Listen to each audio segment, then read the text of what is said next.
Hola Carla, ¿cómo estás? Buenas tardes. ¿Cómo vas? ¿Si has podido subir tus tareas? Buenas noches, doctor. Sí, ya tengo las tres que ha dejado. Perfecto. No he tenido problema hasta ahora. Muy bien. Hay una persona que no ha subido la tarea en la segunda clase, pero ya lo he puesto en el grupo y a ver si si me responde quién es. Esta semana califico la tercera y la cuarta y ahí también estaré avisándoles quién les falta, para que nos comuniquemos y nos coordinemos con la maestra Neira y demos las propuestas necesarias para esperarlos, ¿sí? Entonces, por ahí vamos a estar pendientes. Lo que estamos trabajando es, en esta clase, lo que vamos a trabajar es diseño y evaluación de una intervención breve de inteligencia emocional, ¿sí?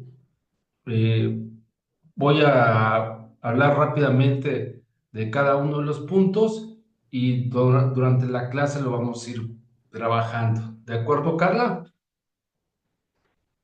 Sí, doctor, está bien. Muy bien.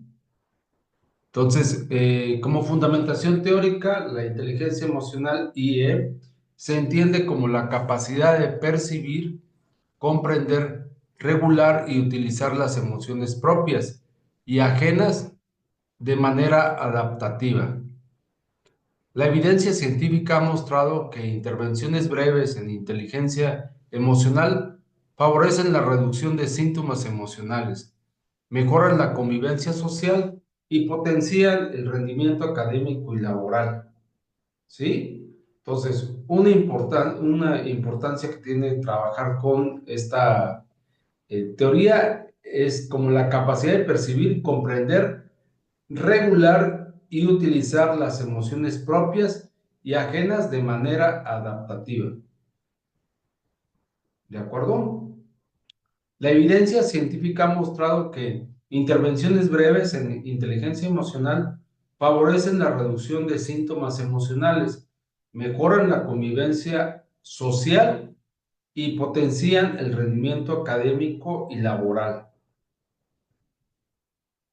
Entonces, de aquí podríamos ya sacar la tarea, ¿sí? De esta clase, ¿sí?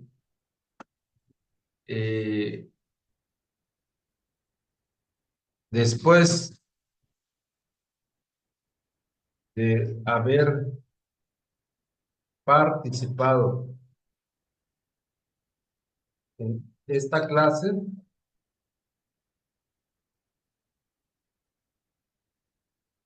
¿cómo,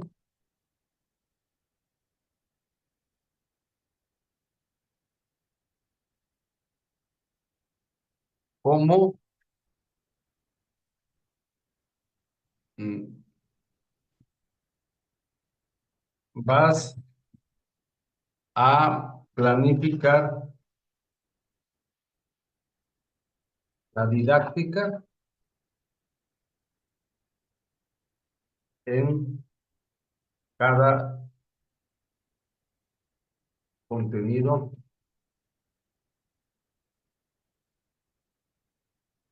en el salón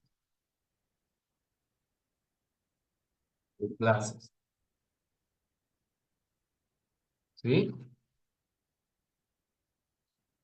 Y ahí estaría ya la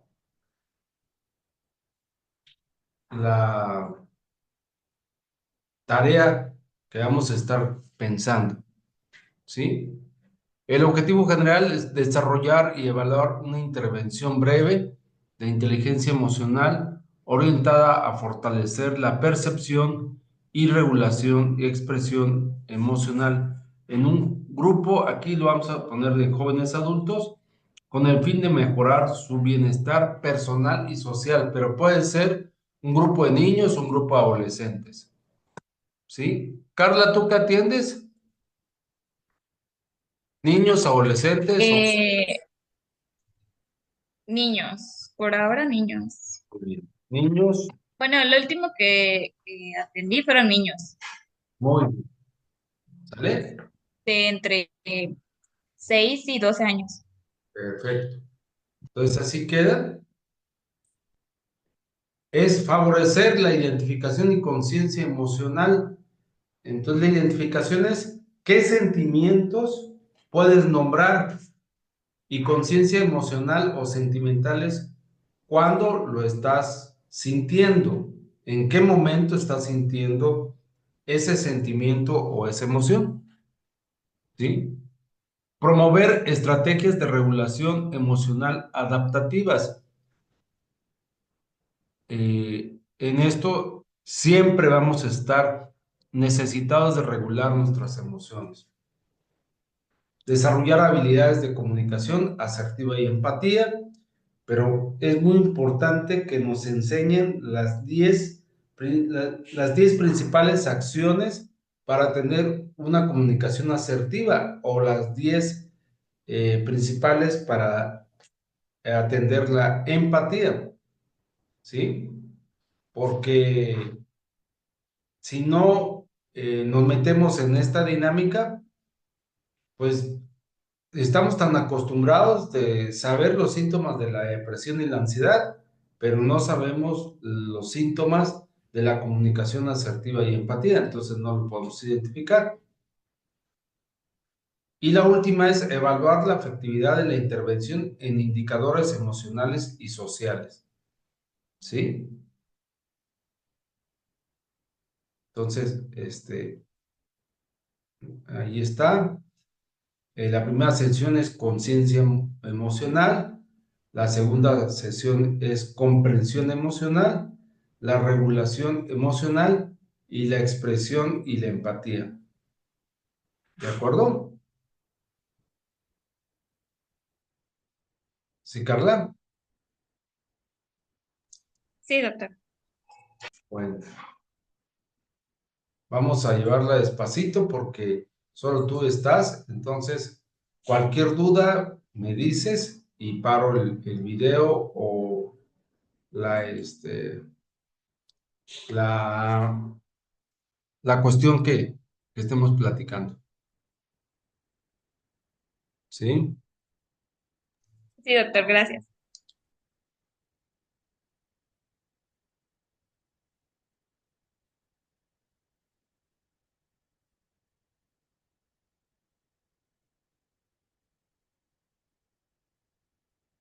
De inteligencia emocional.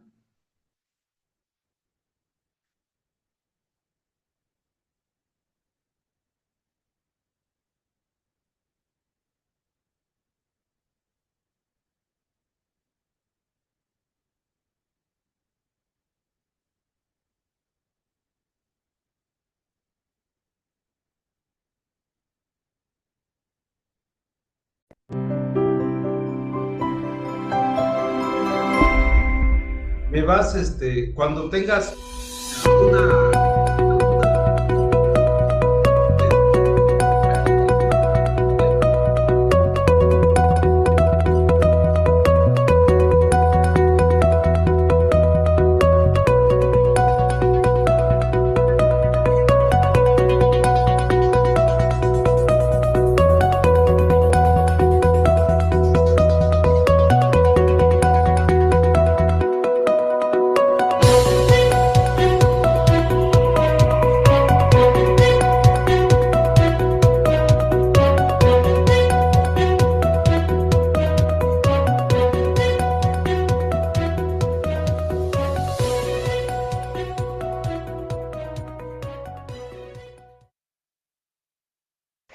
Dicho esto, me presento o continúo presentándome. Yo soy realmente María Beatriz Pereira, ¿vale? Pero me dicen Maribí y como bien dijo Erika, sí que me formé aquí en ISEP hace ya unos cuantos años.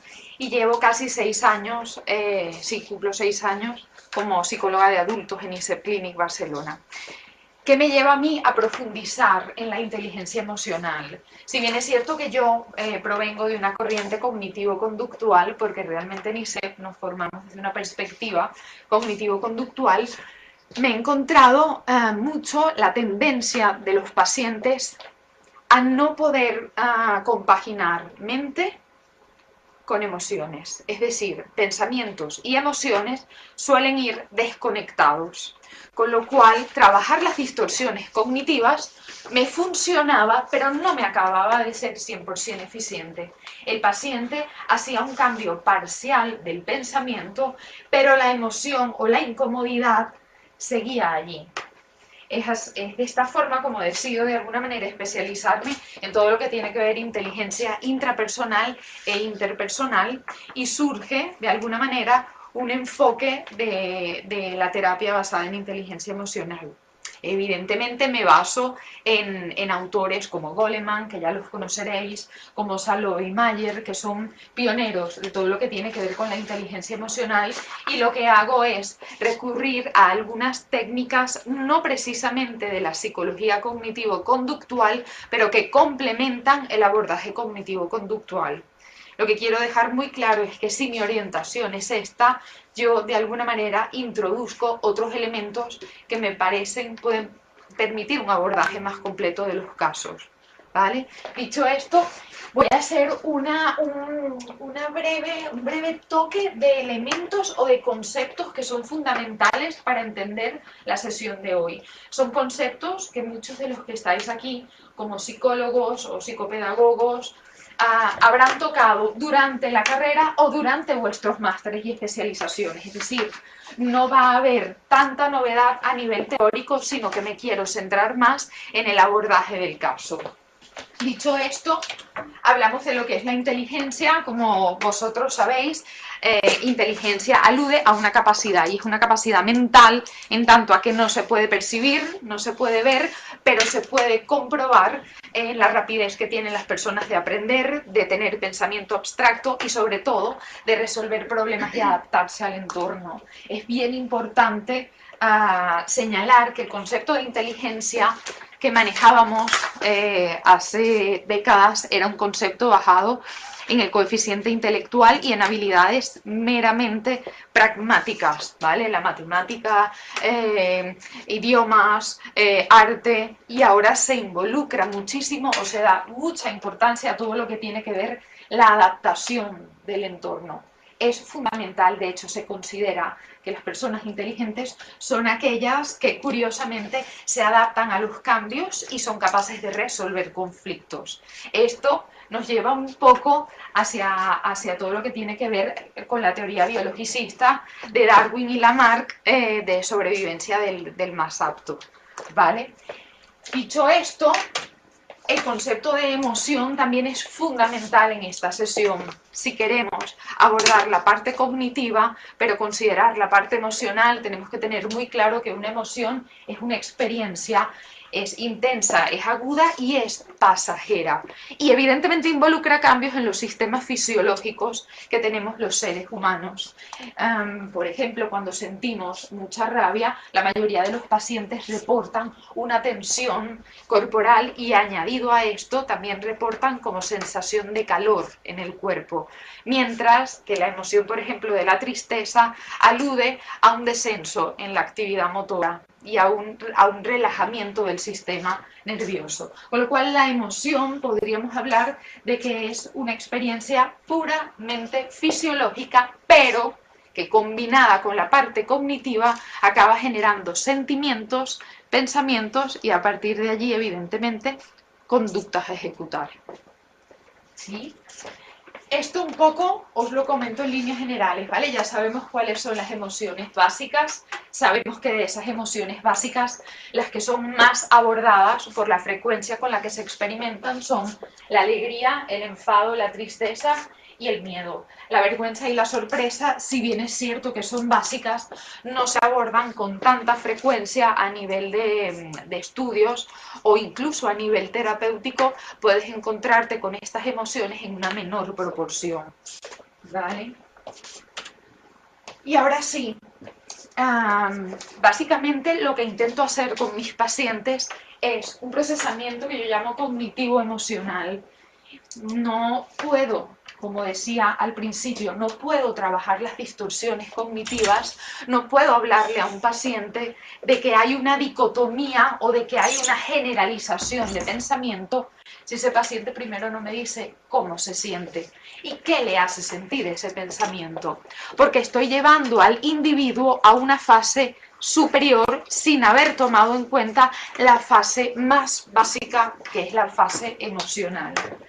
Como bien sabéis, nosotros a nivel cerebral tenemos una unión entre el sistema límbico y el neocórtex, ¿vale? Que es lo que permite que las emociones puedan tener un procesamiento cognitivo, podamos generar pensamientos y acciones.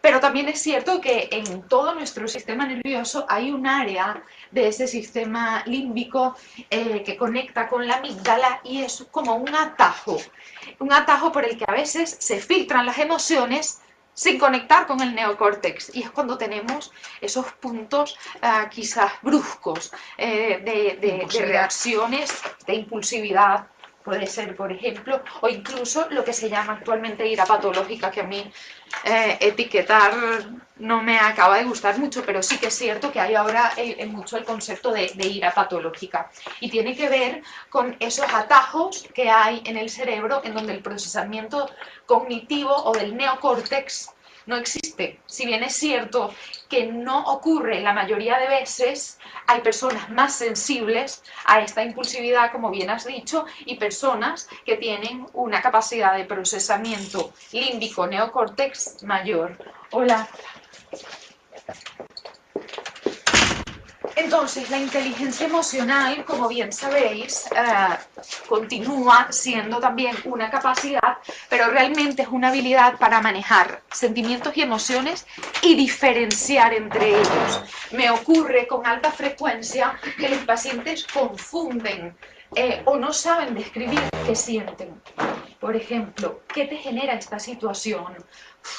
La respuesta de no lo sé, pero me siento sobrepasado. Este no sé muchas veces alude a una dificultad para diferenciar entre lo que ellos están pensando y lo que ellos están sintiendo. No se nos enseña cómo sentir o cómo explicar lo que sentimos. De hecho, cada vez más se hace énfasis en las escuelas en hacer un abordaje o una educación basada en la inteligencia emocional. Pero sí que es cierto que no se nos enseña cómo vivir, ni se nos enseña a ser felices, ni se nos enseña a cómo manejar la tristeza. Se nos enseñan muchas habilidades, pero estas... Aquí hay algo importante, Carla. Ya entraron otra persona también, Carla y Leticia. Si escucharon, hay algo importante que acaba de decir la profesora que está dando clases. No se nos enseña a ser felices, no se nos enseña cómo ser optimistas, no se nos enseña cómo tener satisfacción, no se nos enseña cómo ponernos contentos o contentas, no se nos enseña cómo tener seguridad, no se nos enseña cómo tener confianza, ¿de acuerdo? Ese es el problema. Solo estamos repite y repite las cosas negativas, y como es lo único que sabemos, pues es lo único que repetimos, ¿de acuerdo? Vamos a continuar. En particular, no tanto. Felizmente, cada vez más se empieza a incorporar en los programas educativos este tipo de abordaje. Me gusta mucho una frase que puntualmente sale, o bueno, que la recitaré en nombre de Salovey y Mayer, que son autores que trabajan en la inteligencia emocional, que señala que la inteligencia emocional es un pensador con un corazón, ¿vale? Es un cerebro que siente, y creo que realmente engloba la esencia de lo que sería el módulo de inteligencia emocional en el máster de bienestar emocional. ¿Qué es el sentimiento? El sentimiento es la experiencia subjetiva que queda luego de que pasa la emoción. La emoción es fisiológica, es aquella sensación o sensaciones corporales que experimentamos. El sentimiento es aquello que de alguna manera va combinado entre la emoción y lo que pensamos acerca de la situación. Por tanto, incluye una valoración consciente. Cuando hay sentimiento, hay actividad del neocórtex. Ya no solo estamos hablando del sistema límbico o de la amígdala como ente receptor de emociones. Estamos hablando también de que hay una valoración consciente. Y las funciones de las emociones, un poco os comentaré porque creo que son bastante conocidas. Emocionarse tiene una función adaptativa. ¿Por qué? Porque el cuerpo responde ante unos estímulos y ante una situación y por tanto nosotros detectamos, evaluamos y preparamos al cuerpo. La emoción es adaptativa, sea una emoción más o menos válida socialmente. ¿A qué me refiero con esto? En algunos entornos, y ya lo veremos en el caso que vamos a tratar, emociones como por ejemplo la tristeza y la rabia son etiquetadas de negativas. Y son etiquetadas de negativas porque son incómodas, al igual que el miedo. No son negativas, son adaptativas, nos permiten defendernos, nos permiten de alguna manera responder de la forma más eficaz ante un estímulo. Si por ejemplo ahora mismo aquí sonara una campana de fuego, no seguiríamos escuchando la sesión clínica, cogeríamos y saldríamos todos, por una sencilla razón: adaptación y valoración de la relevancia del estímulo, ¿vale? Esto es lo que nos permiten hacer las emociones, son sensores del cuerpo. De hecho, a mí me gusta asociar cada emoción con la palabra sensor, ¿vale? También tienen una función intrapersonal y extrapersonal, que es la que yo abordo en el módulo de clase, porque si bien es cierto que se nos educa en valores, realmente no se nos educa a mirar en nosotros mismos, ¿vale? Las emociones permiten que de alguna manera no solo se active el sistema fisiológico, sino que nosotros podamos detectar qué es más importante hacer en un momento determinado para cada uno de nosotros. Si, por ejemplo, en este momento alguno de vosotros os llama un familiar y os comenta algo muy significativo, probablemente la sesión pase a ser secundaria, esta sesión, y pase a ser prioritario la llamada o el evento que haya acaecido con vuestro familiar. Y la función extrapersonal permite comunicar esas emociones. Me encuentro mucha dificultad para comunicar emociones de una forma completa, ¿vale? Con esto ya veremos en el caso cómo se aborda, porque hay dificultad a veces para detectar lo que siento y otras veces detecto lo que siento, pero no sé cómo transmitirlo para que el otro me pueda comprender. Tiene una función motivadora. Si algo me emociona para huir o si algo me emociona para aproximarme, yo me moveré. Por tanto, la emoción es un punto muy significativo en la conducta motivadora y va directamente asociada con lo que es la motivación como proceso psicológico. Y tiene una función comunicativa. Cuando expresamos verbal y no verbalmente lo que nos ocurre, informamos al entorno y ese entorno puede empatizar.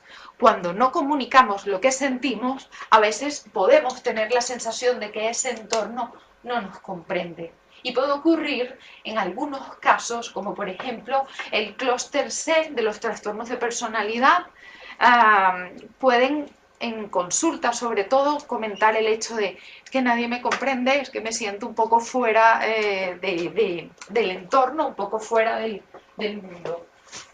Dicho esto, los beneficios de la inteligencia emocional son muchísimos, desde que nos provee bienestar emocional hasta que fomenta las buenas relaciones con otros, incluso nos protege de todas las conductas de consumo. Cuando yo coloco fuera un problema, cuando yo lo gestiono, mis niveles de frustración o de ansiedad disminuyen y por tanto no tengo que recurrir a conductas adictivas o a conductas de huida. De igual manera, favorecen el establecimiento de vínculos saludables, basados más que en el ser políticamente correctos, basados en la sinceridad.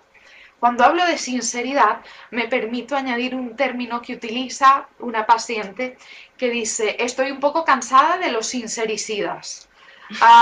No confundir sinceridad con comunicar de forma hostil y cruel. Muchas veces ocurre que cuando le hablas al paciente de asertividad, el paciente dice: uff, pero es que esto de decirlo tan bonito y tan sutil, no. Las cosas hay que decirlas claramente. Y ese claramente no siempre alude a sinceridad, sino a hostilidad, a cierta rudeza o agresividad. Entonces también hay que psicoeducar al paciente. Otra cosa muy bonita, Carla y Leticia, esto de la sinceridad también está dentro de en nuestros esquemas. Quiero ser honesto, sincero, respetuoso contigo, pero al hacerlo, para la otra persona es muy hostil o muy agresivo. Entonces hay que saberlo decir, ¿de acuerdo? Decirlo con otras palabras y guiando a la persona a que comprenda muy bien qué es lo que queremos comunicar. ¿De acuerdo? De acuerdo, doctor. ¿Vale? Y otros beneficios de la inteligencia emocional: nos permite resolver conflictos. Es bastante interesante ver cómo una persona que tiene la capacidad de tomar un poco de distancia de una situación emocional tiene un desbloqueo que le permite favorecer el pensamiento alternativo. Si yo me bloqueo ante la emoción, la resolución del conflicto queda bastante minimizada. ¿Vale? Y bueno, como ya os decía, combate la negación, el malestar psíquico y constituye un factor protector ante, evidentemente, todo lo que tiene que ver con patologías psicológicas. Por tanto, si hay en esta sesión alguna persona que se dedique a la parte educativa, de verdad que os invito a que hagáis todo lo posible porque el tema de la inteligencia emocional gane un puesto, sobre todo en el sector educativo. ¿Vale? Bien, ¿en qué me baso yo a nivel de intervención?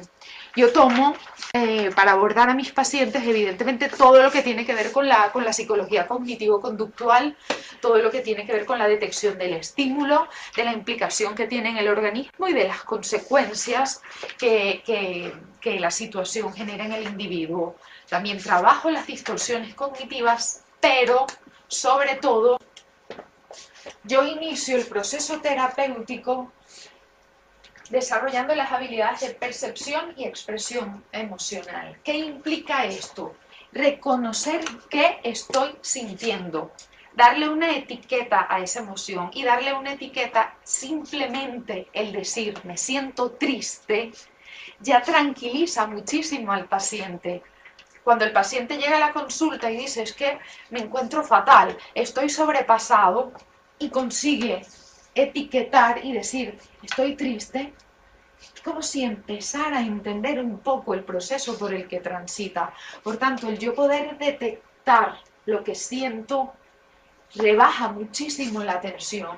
No solo el detectar lo que siento, sino poder expresarlo, el permitirme poder llorar en un entorno seguro como la terapia es muy satisfactorio para el paciente, porque se da cuenta que realmente el poder expresar la emoción no implica ninguna consecuencia negativa.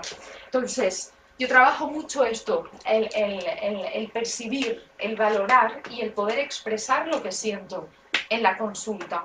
El paciente tenga plena confianza de decirme: hoy estoy enfadado, o esto que hemos discutido me ha generado malestar. No hay problema. De hecho, el espacio terapéutico es un espacio seguro para poder trabajar situaciones del día a día.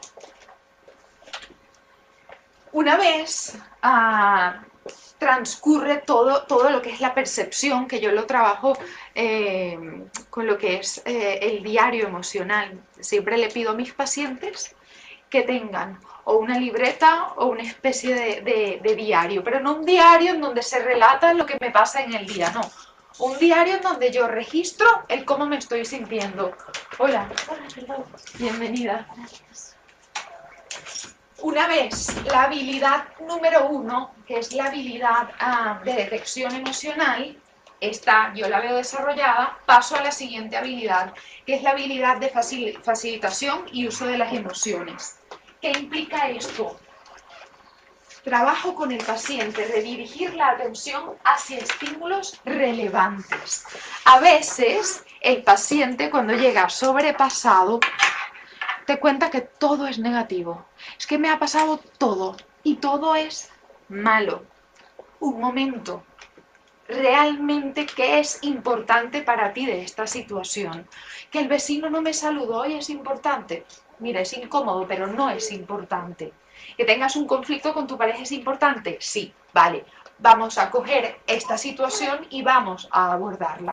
Cuando entramos en bucles de pensamiento rumiativo y negativo, tendemos a verlo todo como una montaña imposible de gestionar. La habilidad. En unos segundos a, a terminar esta primera parte de Zoom de 40 minutos. Si se lograra ir sin hablarlo, nos volvemos a conectar en el link de Zoom que les envié, otra vez por otros 40 minutos. ¿De acuerdo? Bueno. De acuerdo. La habilidad de facilitación lo que me permite es esto, de todo el panorama, de todo ese puzzle abrumador que realmente me interesa, que realmente es significativo para mí, para mi vida, para mi proyecto vital. Y trabajamos entonces las habilidades de comprensión, análisis y utilización del conocimiento emocional. No es más que integrar lo que estoy sintiendo con lo que pienso. Como os decía al principio, mucho de lo que ocurre a veces con el paciente es que hay una disonancia muy significativa entre lo que está pensando y lo que está sintiendo. La tercera habilidad permite integrar pensamiento y emoción. Y de alguna manera el paciente asume que la emoción le va a generar cambios corporales, pero también cambios en el pensamiento. Por último, las habilidades de regulación. He detectado, o al menos en mi experiencia, yo tengo 10 años con el tema de la terapia y he detectado que quizá lo más difícil y la habilidad más compleja de adquirir a nivel emocional es el tema de la regulación. Regular las emociones es realmente complicado si previamente no hemos detectado e incorporado la experiencia emocional. Hola, Connie. ¿Vale? Por tanto, yo hablo cuando hablo de la regulación emocional, hago mucha alusión a una frase de Aristóteles que me parece como muy significativa. Aristóteles decía que cualquiera puede ponerse furioso. Eso es fácil, pero estar furioso con la persona correcta, en la intensidad correcta y en el momento correcto y por el motivo correcto y por la forma correcta, eso es lo que no es fácil. Muchas veces acabamos descargando o autorregulándonos equívocamente con personas o de formas inadecuadas. Por lo cual, desde mi experiencia, la última habilidad en inteligencia emocional, que es la regulación, es la más compleja de adquirir, porque requiere de poder, de alguna manera, haber desarrollado todas las habilidades previas. ¿Sí? Bien, la inteligencia emocional nos ayuda, como os decía al principio, a desarrollar la inteligencia intrapersonal y la inteligencia interpersonal. La inteligencia intrapersonal no es más que ver con realismo quiénes somos, qué queremos y hacia dónde nos orientamos. Y, por supuesto, actuar en consecuencia de eso que somos. Suele ocurrir en sesión que algunos pacientes buscan la aprobación del terapeuta, pero tú opinas que esto es lo más adecuado, tú crees que este es el mejor camino y debemos ser muy rigurosos y muy cuidadosos en dar sugerencias o respuestas, porque de alguna manera estamos potenciando la dependencia hacia el proceso terapéutico, punto 1, y punto 2, si son perfiles inseguros, definitivamente se van a anclar en esa inseguridad y continuamente van a buscar la aprobación del terapeuta. Las personas con inteligencia intrapersonal son muy conscientes de lo que están sintiendo, expresan lo que sienten, desarrollan una identidad propia, son capaces de definirse. ¿No tenéis idea de lo impactante que es? Bueno, o sí tenéis idea, porque aquí somos todos colegas. Yo me impacto cuando de pronto le pregunto a algún paciente, ¿cómo te definirías? ¿Qué dirías de ti mismo? Y la respuesta de me has pillado. No sé qué decirte, realmente es impactante y es mucho más frecuente de lo que nosotros creemos. Las personas con inteligencia intrapersonal suelen tener objetivos, son personas con mucha curiosidad, con mucho sentido crítico y continuamente quieren de alguna manera desarrollarse. Va muy ligado todo el tema intrapersonal con el punto de autorrealización que hace alusión a la pirámide de Maslow, ¿vale? Viven de acuerdo con un sistema de valores, pero no valores sociales. Tienden a ser muy fieles a sus valores, a los valores propios, que de alguna manera ellos mismos han identificado. Y son capaces de trabajar grupal, pero también de forma independiente. Como os dije, son curiosos, llevan un proceso de crecimiento personal continuo, reflexionan sobre cuestiones abstractas, ¿no? El sentido de la vida, realmente qué estoy haciendo con mi vida, me siento satisfecho, no me siento satisfecho. Y por último, tienen buenas relaciones con los demás, lo que me lleva a hablar de la inteligencia interpersonal, que está fundamentada en dos capacidades básicas: la empatía y las relaciones con otros. Si yo no soy capaz de conocerme a mí misma, de leerme a mí misma, difícilmente el acto empático pueda ser un acto eficiente. De hecho, más que empatía, lo que acabo haciendo son proyecciones de lo que siento sobre otros. ¿Vale? Y en líneas generales, siempre que abordo las emociones, dejo muy claro, de hecho, con los pacientes, lo que hacemos es colocar en esa libretita que les pido a los pacientes las emociones básicas y habitualmente lo que apuntan es miedo asociado con amenaza o peligro, que realmente es esto, tristeza asociada con pérdida, ¿vale? Rabia asociada con sensación de daño, de ofensa. Y alegría está muy vinculada con todo lo que tiene que ver con autoestima, autoconfianza. El paciente o los pacientes siempre hablan de he tenido un subidón, ¿vale? Y evidentemente va muy vinculada con la actitud positiva. Estos dos conceptos que voy a comentar a continuación, os pido que los tengáis muy registrados para el caso que discutiremos. Una vez trabajo todo lo que tiene que ver con la detección de emociones, al paciente no le digo explícitamente, oye, estás sustituyendo una emoción, pero sí que de alguna manera les doy el feedback a estos pacientes en la distinción entre emociones auténticas y emociones sustitutivas. La emoción auténtica es la real, es la que yo siento justo al momento del evento, ¿vale? Es aquella descompensación fisiológica que genera un estímulo en mi cuerpo. Por ejemplo, si yo pierdo a mi mascota en este momento, la emoción genuina, ¿cuál sería? Tristeza, ¿vale? Y si en este momento nos quedamos encerrados y no podemos salir, la emoción genuina tenderá a ser miedo, ¿vale? Pero lo que ocurre por normas sociales, por factores de personalidad y de crianza, es que muchos pacientes sustituyen las emociones auténticas. Suelo ver con mucha regularidad que las emociones que más se sustituyen son la rabia, el miedo y la tristeza.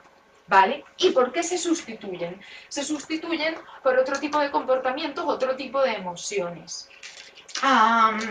Caso puntual.